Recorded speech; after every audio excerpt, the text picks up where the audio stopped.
Alright, time to move on with this thing. Get some more things done. Got the rivet nut for the front parking bracket complete.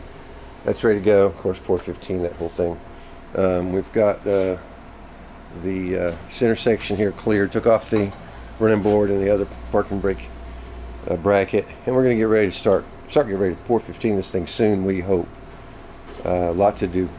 Did get this low car shift handle for this transmission, and we also have a 6-speed Tremec 6-speed shift ball coming for it. Yeah, and let's see what else we got. We're soon going to get onto this cross member for the transmission, but before I do that, I want to install the air compressor. I've been struggling with where to put the air compressor. I was looking at making brackets that hang off the side of the frame, things like that. But I think this spot right here looks pretty good. You'll see there's 2 bolts there that can hold a plate on that we'll mount to, mounting plate. And if we look, this compressor, it's real nice right about there. We are going to have to put some studs through the bottom of the plate and back weld them so that we can just have nuts and washers on top, because there's clearance issues underneath the frame. You're not going to really have room for either the head of a bolt or a nut and washer under there. So yeah, it's a 6 by 9 inch plate. We're going to make sure we maintain clearance against this cross member, otherwise it'll sit there and vibrate the truck. It's got rubber feet on it to minimize. We'll be okay. Alright, so let's get on fabricating that thing, and yeah, we'll get back to you. Well, next thing's next. We got that mounted. The bolts are in it. I don't have the nuts on here right now, and I don't have the nuts on the main bolts that are holding it in. It is holding it in. You'll see when I turn it on. Got a little rock to it. It's not too loud though. Once everything's bolted and secured, nothing. Hopefully it'll be minimal vibration. It's got a little vibration prevention feet on there that minimize the noise, and so yeah, it's working. Happy, happy, happy. All right. Well, not sure where we left off, to be honest with you, but we're gonna move forward. Got the airbags, rear airbags hooked up. That one over there as well. You see where it goes through the frame. I put a bit of rubber hose, 1/4 inch ID rubber hose on there. Right now the lines aren't secured. They won't be secured for a bit yet. Kind of leaving some of this stuff floating until we have you know, we've sorted wiring and things like that. That way we can secure things in a rational sense. And then the actual valve, the multi-port valve for the air controls under here. So these tubes go under and they come out here, and so they're still to be cut to the exact length and then hooked up under there, and all is well. A little worried about whether this thing's gonna hit the drive shaft. So I think though we'll be able to bring it up with some zip ties to hold it. And now I got to get that out of there later. Anyway, so yeah, that's going. So the rear airbags are basically plumb. They just have to be hooked up to the airbag controller valve block. Also got T in for the rear. Now this T actually is not where I'm going to put.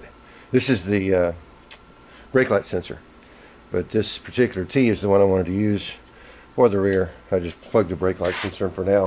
I'll have another T forward where it'll go. I want it to run off the front brake portion, as with the proportioning valve we should get more front brake than rear, I think. So yeah, that's all good. But this one's now bolted on, which is good. Again, I used one of those rivet nuts, and it's not going anywhere. That's awesome. All right, well, what else are we doing? We've got the on the brake system, wanted to mount the proportioning valve, this big monkey here, and wanted to mount it here. So basically we built a bracket, which looks pretty hideous right now, but we built a bracket. A lot of times these brake master shells comes with this bracket. If mine did, it's long since lost. regretful, but yeah. So I built one very similar. Put a little bit of a gusset to reinforce it, not that it's going to be under that much load. And then also we had to relieve it right there for the vacuum hookup port on the master cylinder. So now, or on the vacuum the vacuum boost system. So now this is going to be here like this, and then this is going to mount onto it. So I'm fixing to go drill a hole to start the mounting mounting of this thing. Probably going to need to get some bolts, but that's working well. Yeah, a lot going on. I did manage to get plugs, electrical plugs for all the transmission sensors. There's the reverse light sensor there. There's the speedometer, well, the speed sensor, and then this is the reverse lockout. It's interesting. I mean, what do I know, right? It's the first time I've ever dealt with a Borg-Warner T56 or Tremec T56, and so I didn't know what this reverse lockout was all about. But you can put it in reverse without that lockout engaged, or with the lockout set to be locked out. You're just pushing against a metal spring in there. Once you put power on this lockout solenoid, then it just goes over to reverse very easily. So the intention here is not to completely lock you out of reverse, but rather just to make it more difficult, so that you're not as likely to jump into reverse by accident. It takes much more effort. So that's all good, and we are moving on.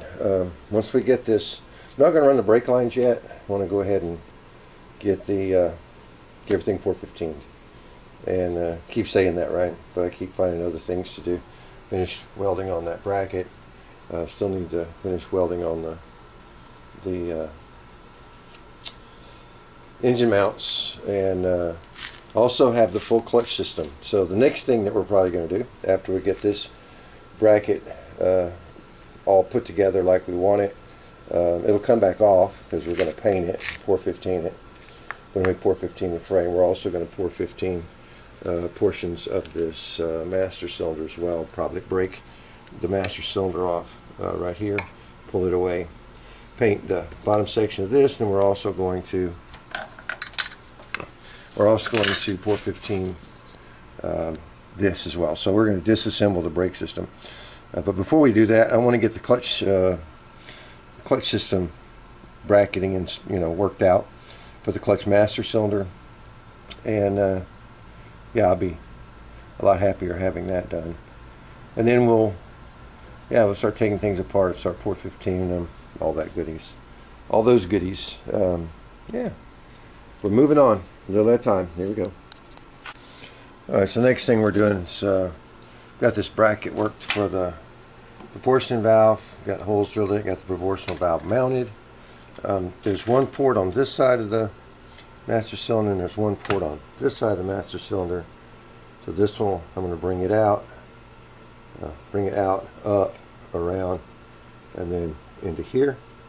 Excuse me, into this port, and then this one on this side is going to come up and go into this port. This is for the rear. This is for the front. Rear's got a single fitting coming out the back. We'll bring a single line up, out, over, and down the frame to the back with a T.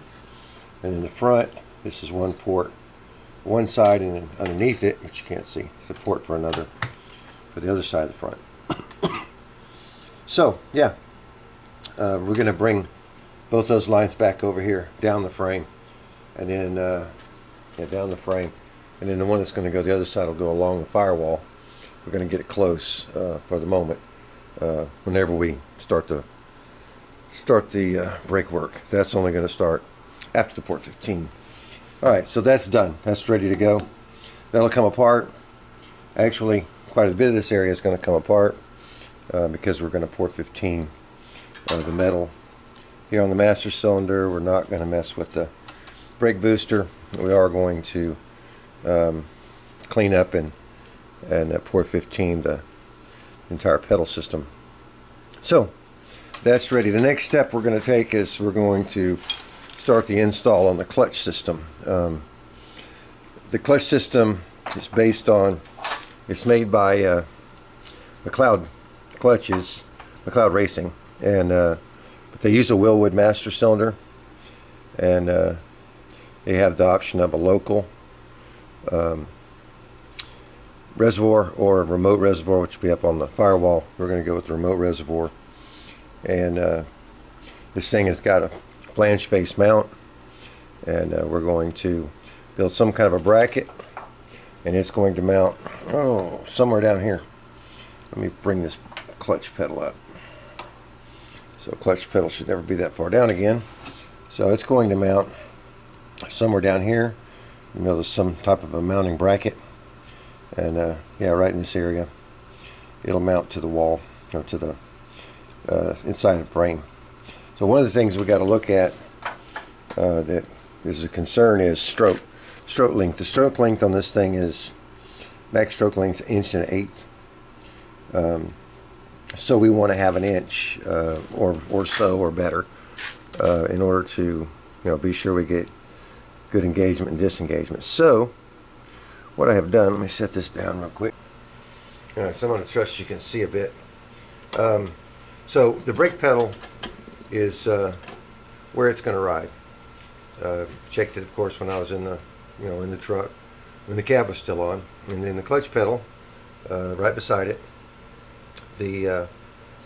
So I want it to be about even whenever it's full engagement of the clutch, or whenever the transmission is fully engaged to the engine, and then when we're disengaged, I want it to be no farther than, get this up, about right there. I'm using the steering shaft to guesstimate about where it's going to stop in the truck. So what I did was I took a measuring tape and I measured off the pin, which I'll show you in a minute. So if I start there at 6 inches and I bring it up even with the brake cylinder, or the brake pedal, it's got 1 inch. 1 inch of travel, 1.1 inches spec for this master cylinder, so 1 inch should do great. And we're going to have a 1 inch stroke on the pedal from full up to on the floor basically, and that 1 inch should be enough. Now if it's not, we can make changes later, but for now we're going to act like it is good. So if you look on this clutch pedal, we have a rod. Now this was the stock rod that came on it back in the day. So we're going to make a fitting that will be welded onto the end of this rod, which will screw onto that shaft. That shaft is 5/16 24. So we're going to actually take a piece of steel stock, drill it, tap it 5/16 24, and then we're going to weld it onto this rod, and that'll be our connection. And then we've just got to come in and figure out location. Location, design us a bracket. Sorry about that, you're looking the wrong way. Design us a bracket that will make this work for us, and we should be in this area, so we should have clearance for the lid on the remote reservoir there, or the cap that sits on there. Yeah, it's going to be somewhere around here. Ought to work well. So then also on this particular little monkey, here is the fluid outlet going to the slave cylinder, and it's going to go in to the transmission right there. So pretty close at hand. I think we should be okay with the hopefully we're okay with the tubing length that comes with the slave cylinder. The only weird thing that I have yet to figure out is why in the devil this transmission, or at least the front bracket of it, this portion right here, has no hole for a standard clutch lever. And so, but I think we can come right in through this top with our clutch, the hoses to the from the master cylinder to the slave cylinder. Hopefully they're long enough. We'll see. And it's getting real. Let's keep going. See what we can do. All right. So we took a piece of 5/8 cold rolled steel and basically drilled it out, tapped it to 5/16 24, and that's about the amount of thread engagement we get. But as far as I could get the tap to go down in there, I was going to break the tap off here pretty quick with all the friction. So yeah, I think that's a reasonable amount of adjustability. Keep us, give us some pedal height adjustment, and we're also probably going to build some adjustment into the bracketing as well. So yeah, we'll be good on being able to adjust it up and down. The next thing we need to do now is we need to take this. There we go. Take this pin, and we're going to weld it onto the back of this, and that's going to become our adjuster. So let's get to welding. Alright, well, I think we're just about there.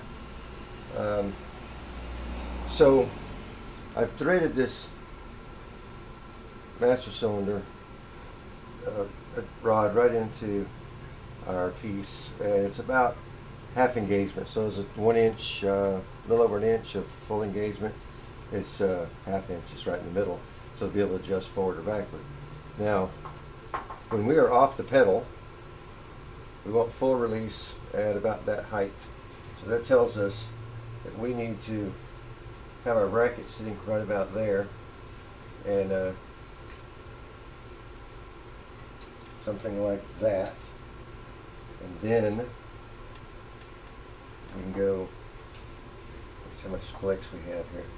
We're going to have to go fairly high, and just below the frame rail, just inside the frame rail. If we go any lower, we don't get enough flex in this shaft. So yeah, we'll go right about there, and you can see, yeah, you can't see it very well, but it's compressing. So I've marked the frame where I want the back of the flange to be for this to mount on. I want this to mount as high as possible up within the up at the top of the frame rail, like so. So liking it. All right, let's start seeing if we can make a bracket.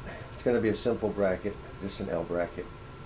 So it's going to be against the frame inside here, and it's going to come straight out, and it's going to have holes flanged, and it's probably going to be gusseted so that it's strengthened, and yeah, it's going to be pretty simple, but I'll show you when I'm done. Shouldn't take much. All right, here we go. All right, so we got the bracket made. Basically, this is going to mount against the bottom of the frame rail, like so. And so what we did, this is the part that mounts with the frame rail. This is the part where obviously the master cylinder connects to, and then we just put a plate on the back as it guts it. Where we're mounting it, which is up here, there's 2 rivets that hold this bracket on, and so we had to relieve for the first rivet going near, toward the rear, and so we relieved the back for that rivet, and now it fits pretty well. And the next thing we're going to do is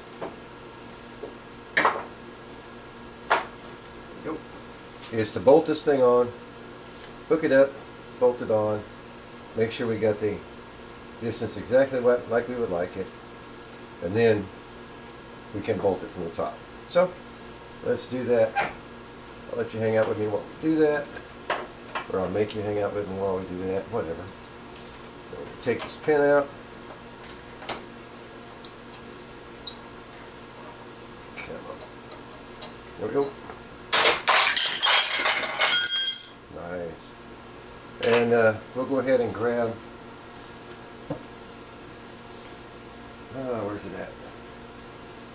I had a small pair of vice grips. I tell you what we'll do. We'll find the vice grips, and then we'll come back to you. Okay. So we got some vice grips. Got that secured. We're going to go ahead and thread this connection bar on. So The holes in here, used 5/16 bolts, and then this hole is about 1.25 inches, I think it was, somewhere around there, and that worked. So let's see how this is going to turn out. Now this is where we can begin to adjust it. Put the pin in that position, and the clutch is a little ahead of the brake, which may well be the ultimate answer. Hold this thing in place a little bit, and we see we've got play. So ultimately we'll be able to adjust it from this position quite well. And the next thing we want to do is go ahead and secure this bracket to the top of the frame.